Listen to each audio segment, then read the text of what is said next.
In these uncertain economic times, it's easy to be worried about protecting your wealth, your hard-earned savings, and your family's financial future.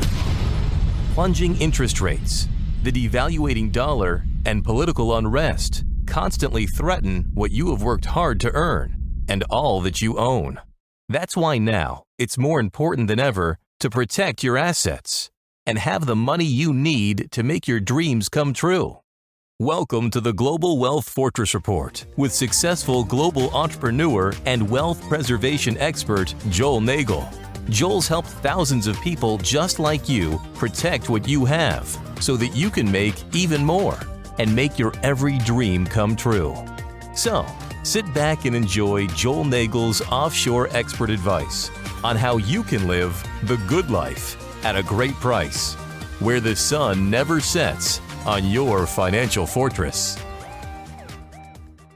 Hello and welcome back to the Global Wealth Fortress Report. I'm Joel Nagel. I'm broadcasting today from the Belize Rural South Area Representative and Tourism Minister, Manuel Heredia. Minister Heredia, thank you for being on the show today. A pleasure, and I love speaking to you all the time about business in Belize and you being able to bring so many people, so many groups. Particularly, I remember in the past that I used to make presentations to your groups as to what Belize has to offer in the different programs, QR3 and other investments in Belize.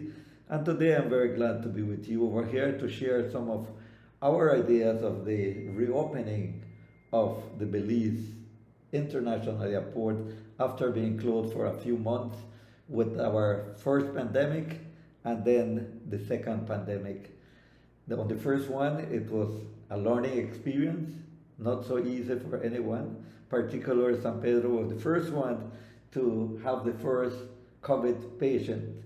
And it was a scary experience. Nonetheless, we managed to get through it extremely easily. And here we are today, now in the first weeks of the opening of the Philip Golson, and the flights are not as many as it used to be because there are protocols that we have to follow, there are guidelines that we need to follow also, but nonetheless I have every confidence that working together with the hotel industry, the Belize Tourism Board, the private sector, we will be able to bounce back. Like I mentioned about a week ago, that restaurant by restaurant, hotel by hotel, industry by industry, we will prevail and we will be back sooner rather than later to what we were before. I believe it will take more than this season, probably this season and part of the other one before we can bounce back to what we were before. But nonetheless, I am confident that with the vision of my ministry, with the dedication of a government that has been internationally recognized for having a proactive approach in the tourism industry, I believe that we will be doing well, and that the amount of tourists that we used to receive will be back in the next season or season and a half.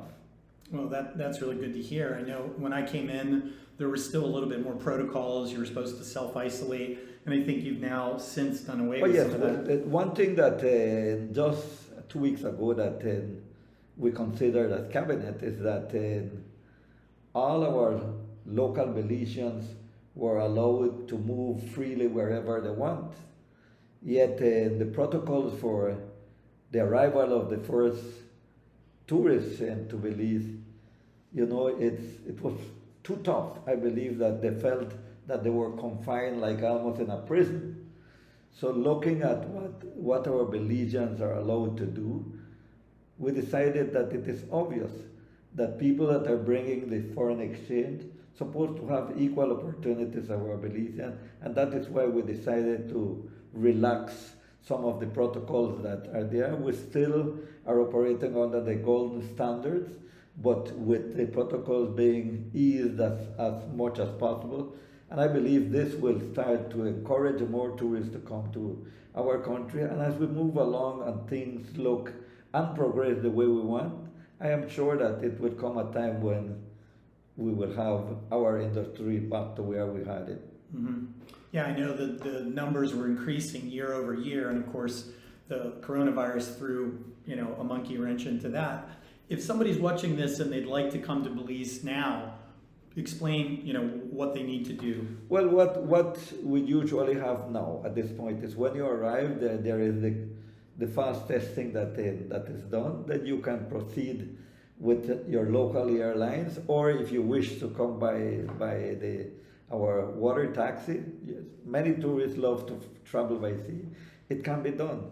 And then now, whenever you arrive, first you will confine, and you can only have your drinks at the hotel or swim at the pool or in the beach. Now you can go to another restaurant if you wish to go.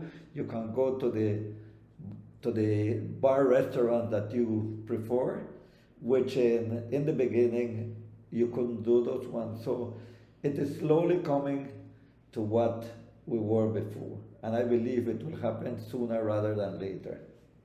And I just was speaking to the head of the local airline, and he said that in November the numbers start to tick up a little bit.